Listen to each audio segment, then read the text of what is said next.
Hello, and welcome back to the Triangle Business Podcast. Today's episode, we are going to be talking about is passion overrated in business? A discussion me and Scott we're talking about today. Also, I'm Joey, your host, and this is Scott, And I'm our Scott, your other host. co-host. Hello. I like Most how by the time we start the podcast, we've already been talking for like 15 or 20 minutes, and like we're so amped yeah. up in the moment that I think it's sometimes it's hard for us to find the beginning, but Oh yeah, absolutely. And so which I think I love because it kind of warms us up and now we're in the middle of it. So we were having this discussion before we started the podcast about I'm gonna go off something I learned from Alex Hormozi, which is like the three P's, just so the audience can know the difference. And these are kind of good reasons to start a business. Something you're passionate about, like that could be an elderly parent who you had to help with assisting in life for various reasons, and you're like, wow, that really sucked. I really hate that they had to go through that. I have a personal connection to that. I want to help you with that too. The second one is something you have personal experience doing, which is like, wow, this has really sucked in my life. I had this problem and I need to build a bridge to connect it. And now I cross the bridge. Now I help other people do it too. And the third one is like you have 10, 20, 30 years of experience doing this. Hopefully you like it enough, but you technically don't have to. But ideally, you like it enough to, I want to help other people do this. You start a here's business. my question about that. Yeah. What's the P word? Oh, I forget what he Okay. said. It was like passion, personal, and performance or something. Okay. I goofed that up. So like don't quote me on that. It's all But right. like I forget. Those are his Yeah, analogies. if you It's have a just lot of like, experience doing something and you're like, maybe I could do this for yeah. myself. Like maybe I could be my own boss with this. So what we were debating and talking about is the fourth one, which I believe it's challenging and I have personal issues with it, which is what sparked this discussion is individuals who, how should I say, like they see a problem and they want it solved, but they don't actually fit into all three of those other categories. They don't personally, they've never solved it themselves. They don't personally have any experience doing it. And they don't have anyone in their life who they personally care or know who've ever solved it or like have dealt with it in a negative way that affects them. And so, like, we do see a lot of entrepreneurs in the world that do this and deal with this. And so, like, that's kind of what we're discussing. Like, is passion overrated in business? Yeah, as you were saying that, like I want to be really careful here. Like we're not bad wronging anybody about No, why they're doing their business. right. But um and I would submit that there's probably some level that like we might look at somebody and say, well, like you don't have a huge personal experience doing this. You don't seem super passionate about it. You know, like it seems unlikely that you're engaged with something where you don't even see the problem that you're solving, right? But there there could be a level on which they have developed a skill Hmm. that applies. Like maybe they're really good at bringing teams of people together. Hmm. And so they're like, I think there's some money to be made here solving this problem. I don't, I'm not hugely passionate about the problem, but I know how to find people who are, and I know how to get them to work together. Or maybe I'm really good at securing financing for that. And so I can help fund the business when it's getting off the ground and making sure it stays profitable and things like that. I guess, look, I'm not going to cast any stones here because my first business was not at all something I was passionate about. It was like just an opportunity. Yeah. For people that don't know, I've talked about it a couple times on the podcast, but like my first business was I was a videographer that recorded civil court depositions. Yep. And um and I learned a lot by setting up that business and running it. And I did it for 7 years. And it never really grew beyond me being a solopreneur. Um, I made pretty good money doing it, at least some of the time, but it never really grew beyond me being a solopreneur. in huge part because I wasn't passionate about it. And actually, as time went on, I really started to kind of hate it. And I always joke that it didn't matter how bad my attitude got, nobody would fire me because I own the business. Yes. Um, and so, it was an important learning step for me. My coaching business got started way better, way faster because of some stuff I had learned. But Yes. it was also, it was like night and day. I remember so well about 2011, 2012 was like the overlap when I had started my coaching practice and I was still doing video jobs. Mhm. And the way I describe it is every time I had to go do a video job, it was like eating ashes Oh, compared to how I felt about my coaching work. mm, And it really opened my eyes like, it doesn't have to suck. yes. Um, and it caused me to work really hard on the coaching business because I was like, I don't want to go back. And I remember um when the beginning of 2012, I wrote this kind of like burn the ships blog post Yes. about like that's it. I'm not taking another video job. I'm done with that. Mhm. I'm gonna make my coaching business work because I'm very passionate about it. And so like I think it's great when people have that, but Mhm. I relate to the people that was just like, hey, look, an opportunity came my way or I found a way to make money and it's a pretty efficient way of me making money and it doesn't really matter if I'm passionate about the civil court system or not. Yeah, that makes sense. I think what has been a struggle for me is um, I took this from Alex Hormozi as well. And this concept I want to show you as a visual. And like, here is, I'm going to explain to the audience who can't see this. This is an X and Y axis, those who aren't looking on the video. And I'm going to draw a beginning circle. Let's see here. No, that's the opposite. Let's put that around. Yes. So this is the beginning point, which is the left. It's called uninformed optimism. Hey, this is a really good opportunity. I see a lot of people making a lot of money doing this business or this Mhm. thing. I think I want to get into this. It's a really good idea. Let's do the thing. And so you do. And then you go all the way to, and then you go the other side. And you get the second point, which is number two. This is number one.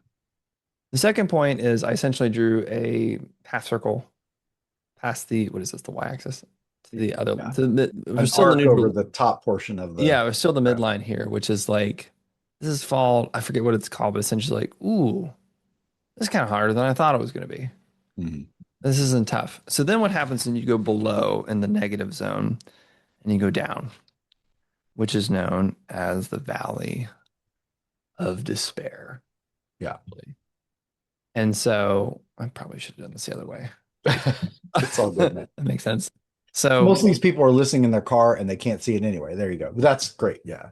I use, That you end up in this well, so zone. the valley of despair, and the point of this is like when you're down here, like this really sucks.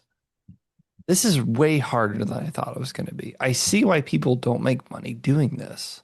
Like a lot of people doing this.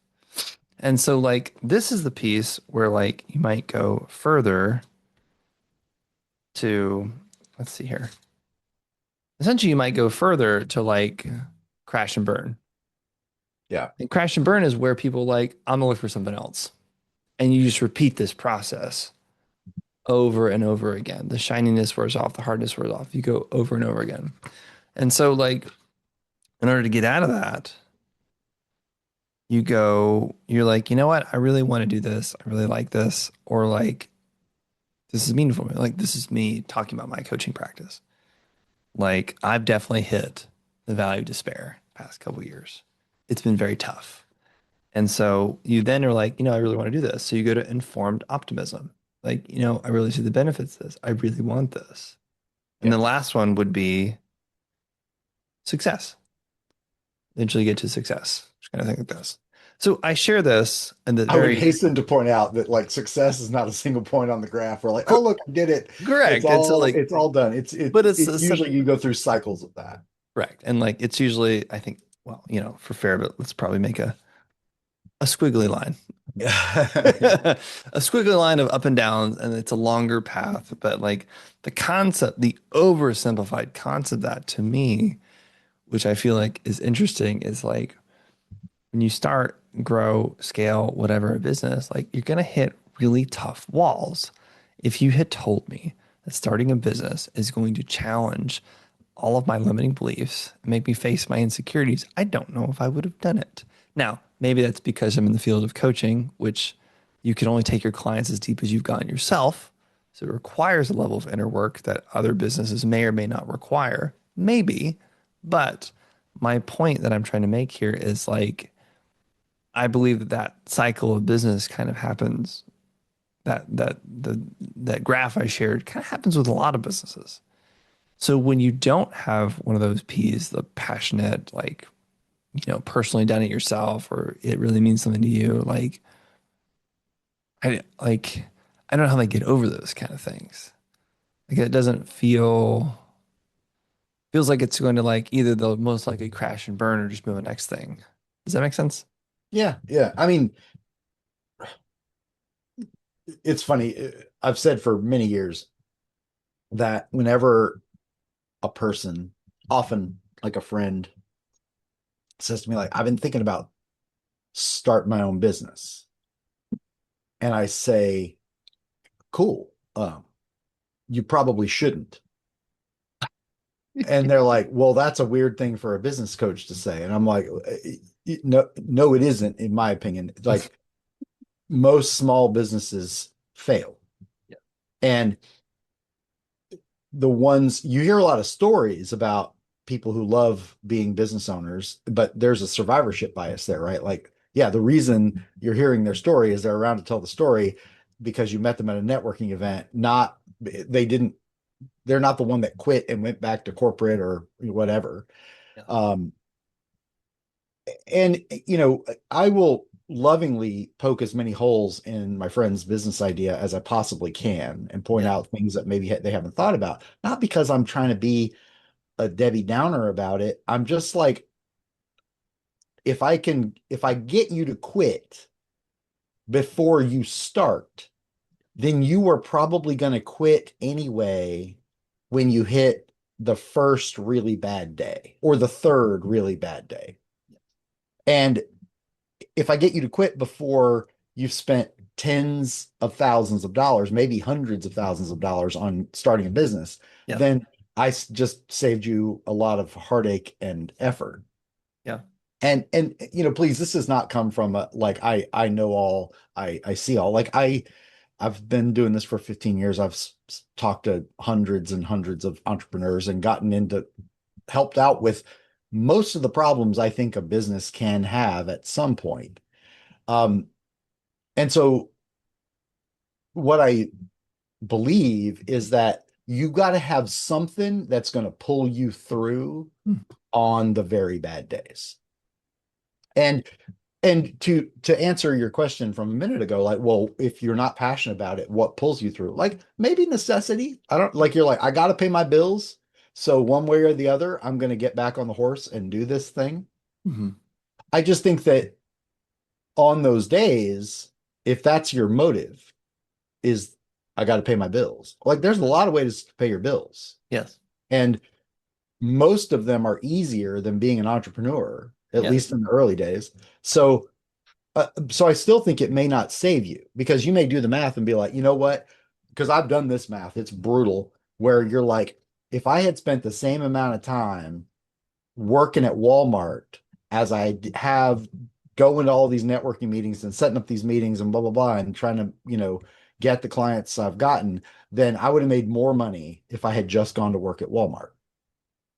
And so that's an exit ramp for people. If the money part is what is doing it for you, Hmm. then go do a more efficient way of making your money or a more effective way of making your money. Um, because the passion for it isn't there. And again, there's no bad wronging in that. Like Yeah. I don't blame anybody that gets out of a business that was sucking the life out of them. But Yeah, if you do have passion for it, if you're like, no, what I'm doing really, really matters to me, and I'm not going to stop until I figure out how to make it work, well, then that's your pull through on the days that are really, really tough. that's your why, as I like to call it. Yeah. Yeah, Yeah. that makes sense. I mean that makes sense. And I really like that perspective you gave us. I don't know if we mentioned on the podcast or just before the podcast about the franchise. Yeah.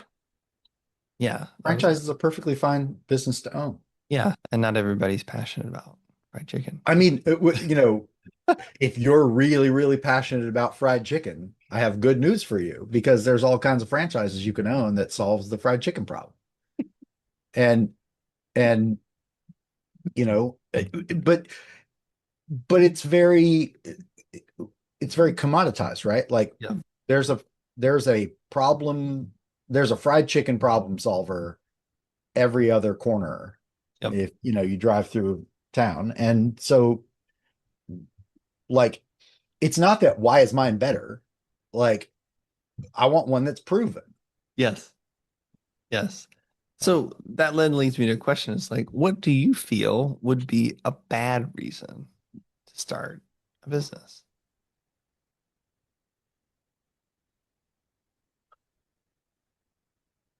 I mean, so here's one that I've come across because this is something that actually crops up in career coaching somewhat Yes. is um somebody else's vision of who you were supposed to be. Mm. Yeah. So, um, my parents always wanted me to go to law school, Yeah. and now I'm a lawyer, and I am gonna hang out my shingle and be a self-employed lawyer. Mm. I'm like, well, tell me why you wanted to go to law school.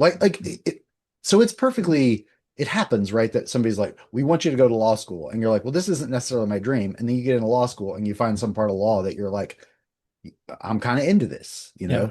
that's okay.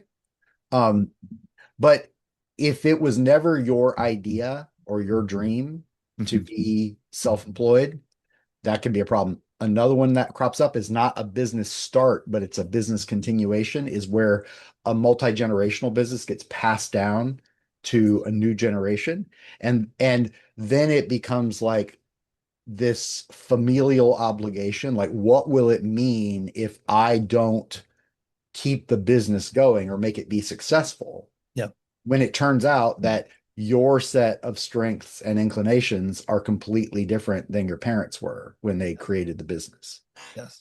So those are ones that I think are pretty tricky. Yeah. Um, what's another bad reason to start? I mean, I think if you think you're going to make a lot of money really fast, Oh, yes. Those are my then favorite ones. you're Like all the Instagram you're things. probably not. Um, uh, I'm like 20K yeah. plus and 20K plus a month and just follow my 90-day program, things like that. Like, I mean, that works for some people and maybe they have the network and the equipment and things like that. But like market to everybody is, I have issues Well, I with mean, that. sometimes they've tapped in. They're like, there is absolutely a market for a thing. Yes, I agree. And everybody knows that there's a big market for that thing. And but they're running so many people through their certification program or whatever, Mhm. or their education program, that they're way oversaturating the market Oh, with that thing. I mean, I don't want to pick on any one profession, but like one I see that gets that way sometimes is realtors. ah, I see. I mean, people think I drive around in a nice car and I show people houses and it feels cool. And then I get like a you know, 10K plus payday at the end of this because that's my commission that I get. And, like if I only sold 12 houses a year, I could make $120,000, being a realtor. And, it feels really cool. Right. Yeah. And, so they go to the realtor school and they get certified as that. And depending on what the market is doing at that time, They may even get out there and make some sales and make some good money doing it. Mm. And then as soon as the market shifts, which happens every few years, like it's like, oh, you know, housing prices are leveling off and it's more of a buyer's market now or whatever. Mm. You just see this, it just cleans house on who's still a realtor. Uh, yeah. And every realtor I know who's been in the business for a while knows probably 10 realtors who have gotten in and dropped out for everyone who has stuck around for 10 years or 15 years. So I mean, and again, like no shade on those people for trying it out. I love people who are willing to take a risk, and this is also not anything against realtors. It's just there are certain market segments where people like think it's going to be easy money, Yes. and then maybe for a minute it is, but then it ain't. That's that's interesting because what I see that is I see that in the coaching industry as Oh well. yeah, yeah, yeah, yeah. Yeah. And Absolutely. so like my experience with that is less about the dollar sign. It's more about passion. I mean, there is a dollar sign too. Like coaches don't have a, what is that term you use? Like it doesn't have a set amount of money made. It's kind of the cap is vast. You give me this analogy with like pest control people in the area is like $100. So you Oh give or yeah, yeah. take kind of be that. I don't know what term you call Oh, that. like commoditization, where there's Yeah. like Yeah. there's like most people have an idea about how much you would pay for that. Yes, and coaching doesn't really have that. It could be Right. free to like $1 million or something ridiculous. But Yeah. what I see a lot of, and as coaches get into like mostly pure passion, like I want to help people. I'm like, great, cool. And then you have to wear all the other hats of business, the three legs of the stool, like sales and marketing. The coaching itself is the main Yeah. thing, and the admin. They're like, I don't want to do that stuff. I'm like, okay, well then you probably won't have a business in a lot of ways, I've Yeah. noticed. And because they don't want to do those things or they don't like doing those things. And the Well, I ones mean, that do learn to do those things, like get over that hump, like, okay, cool. So, the classic scenario I've met many people who are like this. I'm out at a networking event, what do you do? Like they're like, I'm a coach. I'm like, awesome. So am I. Like, let's talk about that. Or like let's, grab lunch later and hang out. I love to hear coaches' stories. We're all a bunch of weirdos and have interesting weird stories in yeah. my opinion. Um, and I'm like, how long have you been a coach? And they're like, well, I got my certification 18 months ago. I'm like, okay, cool. How's it been going? And how many clients do you looking for? Is there somebody I can refer to you? And I'm like, how many clients do you want? Well, I want to have 20 clients or, you know, 30 clients or whatever, which it's usually a number that I'm like, okay, that seems a little high, but okay. Um, and then I say, how many do you have? And they're like, well, five. I'm like, okay, cool. And then they're like, but two of them are free, and like one is my sister, and she pays me like $100 a month, and so only two of them are kind of like real clients. And I'm like, well, okay, but I'm like, I just met you today. Have you been out to other networking stuff? No, this is the first thing I've gone to, or like I've just started going. Yeah. And I'm like, oh, well, how have you been getting the rest of your clients? And they're like, well, word of mouth. And I'm like, okay, well, uh, that's not a marketing strategy.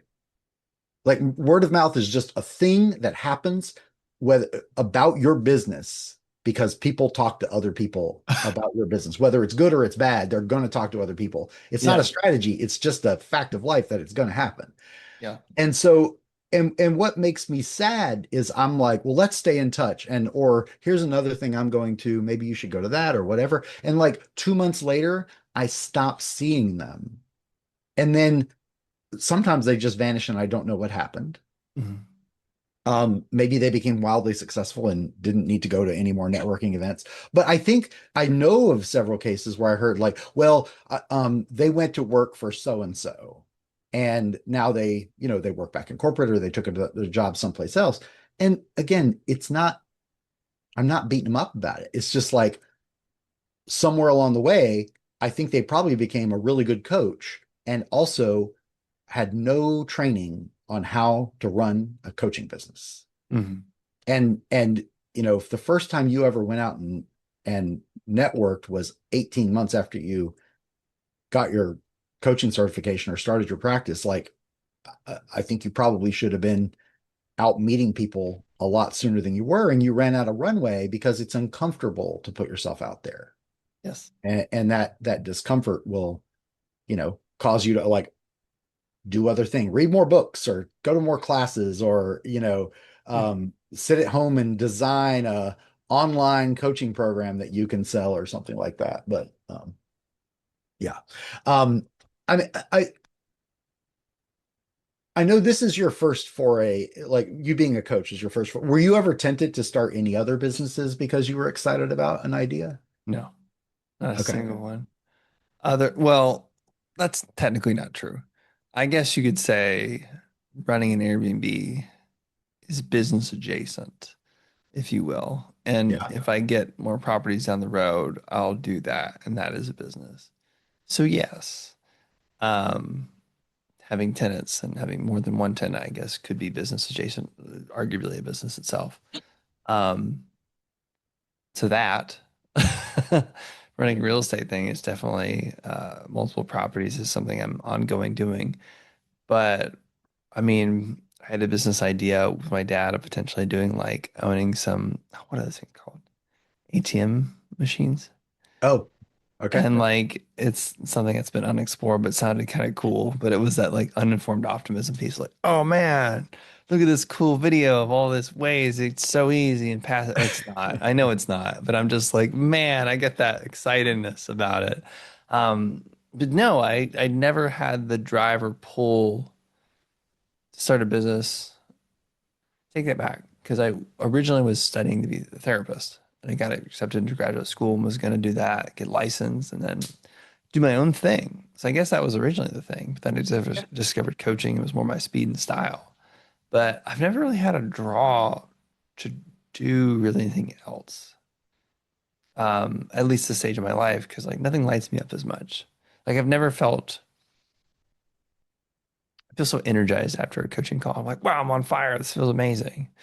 Unless it Yeah. wasn't like one of the calls I had recently. So, but usually like 90% of the time, 95% of the time, and I can accurately say that, like it's always gone very well and it Yeah. feels good. So, See, I spent most of my life because sometimes people, oh, you must have been just a natural born entrepreneur. And the thing is like absolutely not. You know, I had really good examples of sort of the two ways of doing life, which obviously there's way more than that. But like the way my frame when I was a teenager was mm, like my mom is an entrepreneur. She was by the time I was getting out of high school, she was a certified massage therapist. But up to that point, she had been like an aerobics instructor and a like a workout trainer who worked at like a gym and all this kind of stuff. And yeah, and so now she was having her massage therapy practice. And so I got to see her be a successful entrepreneur and like get to do things on her schedule and do something she was really good at. And hopefully, I guess, charge amount of money for it that made sense for her life. My dad worked for IBM for 33 years and was kind of, right in the midst of that when I was getting out of high school. And it was like you lock into the corporate job and you do your work and you rise through the ranks and you'll make good money and it'll be nice and steady. And I sort of didn't do either of those things. I ended up working. I went to college. Well, I mean, I was trying to sort of initially follow the corporate path. yeah. And I went to college to be a chemical engineer and a pulp and paper science and technologist. But I turned out I didn't want to be a pulp and paper science and technologist, and I didn't want to be a chemical engineer either. So then I was just kind of like working. I worked at a printing company for a while, and then I got into the appraisal business. Mhm. And like I just viewed these as like these are good ways to turn my time into money. And they were all small businesses. That was one of the things that I didn't realize was preparing me to be a small business coach was I never worked in a business that had more than 20 employees in my whole life. Mm. Mm. And so I got to see what those dynamics were like, but I never was like, oh, this is a stepping stone on my path to becoming a coach. I just was like, I was like, and I developed the attitude like, you don't need to be passionate about your work. You just need to find a way to turn your time into money, and then you'll be able to do what you're passionate about in your free time. Yeah. And I still believe that, that like that's a perfectly valid path to choose. It just seems a little bit when you have to put in as much work as you do to be an entrepreneur, especially in the, if you go from solopreneur to growing your business up, the amount of work that requires, it was like, just go work for somebody else. It's easier, it's more Yes. consistent. You'll probably make more money, at least for a while. Yes. And so I've kind of been on every side of the fence Mm. about this stuff over the years. And I don't really carry a lot of judgment about it. I don't think passion is an absolute requirement to run a successful business. But I do think that you run a greater risk of either being trapped inside of a business, like I was with my videography business, like, well, this is how I make my money, and I am dreading going to work every day, Mm. or that like a bad day will take you out if you don't have that like, no, I have to because this really matters to me. The why that you were saying. Yes. And Um, I think Bad days what take. comes to mind about that is like there's a job, a career, and a calling.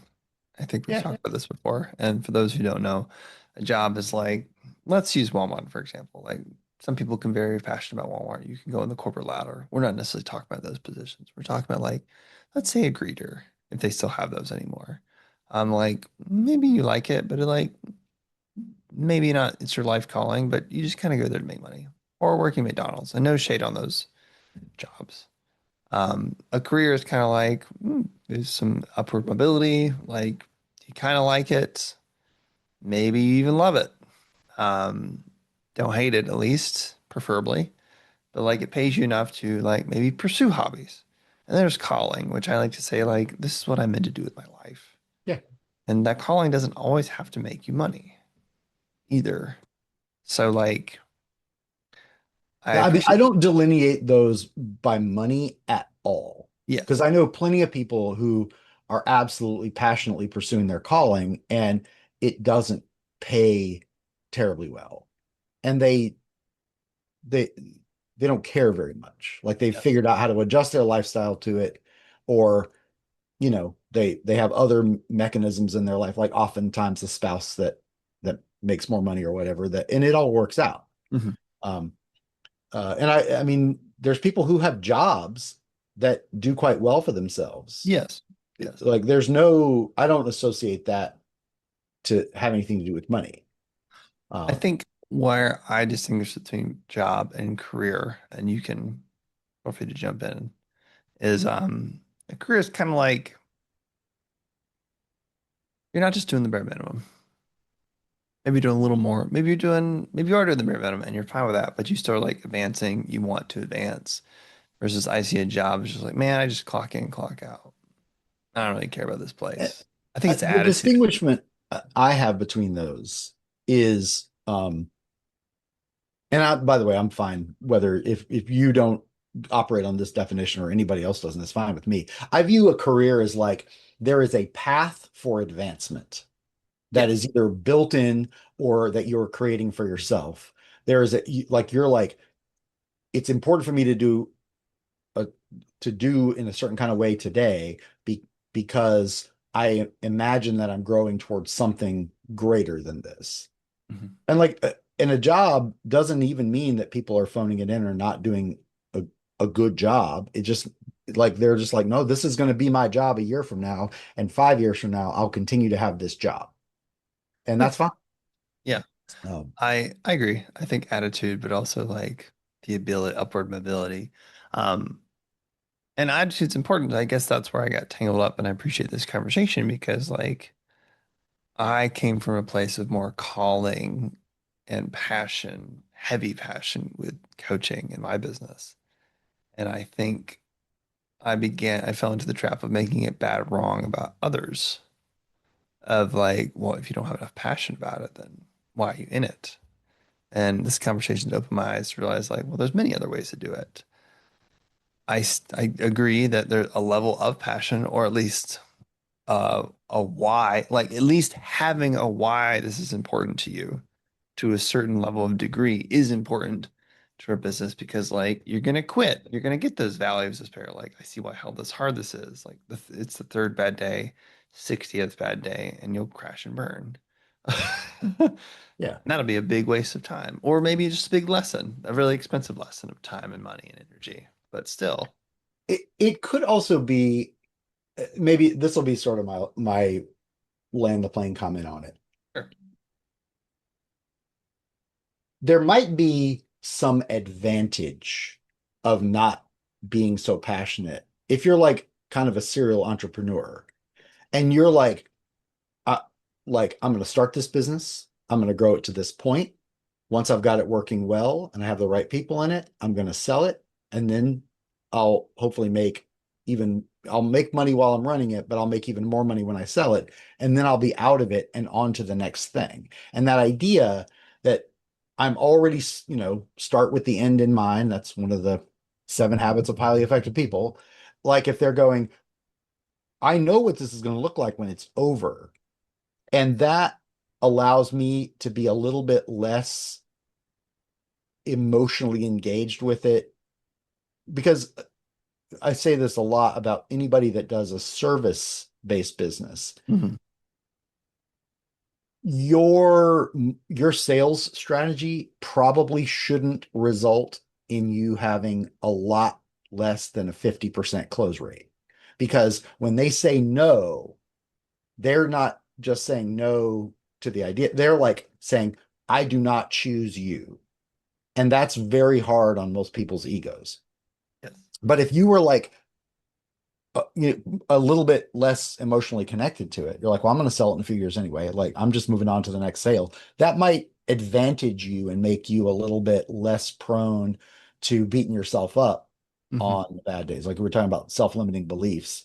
Maybe you encounter yours a little bit less often in the business if that is you have a little bit of detachment from it. So I don't know. It could be an advantage in certain circumstances. Well, I agree. Well, let's end it here.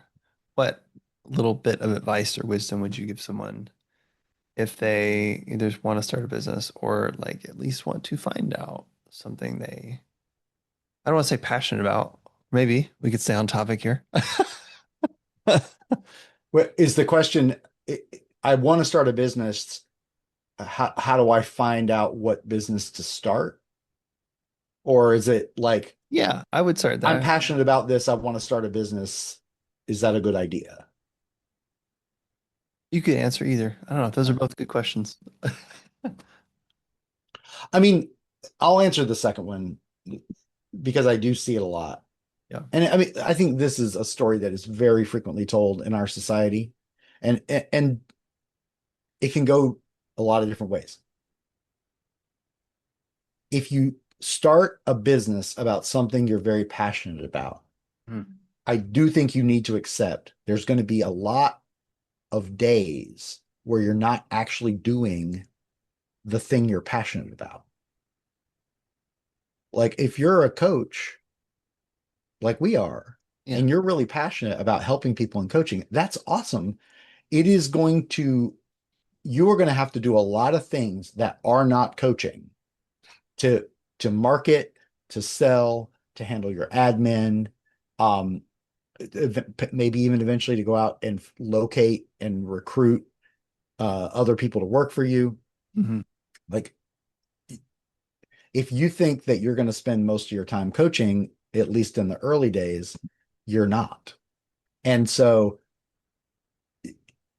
there's that. And there's also the side of it where if you have to do a thing instead of want to do a thing, then does it start feeling like a job?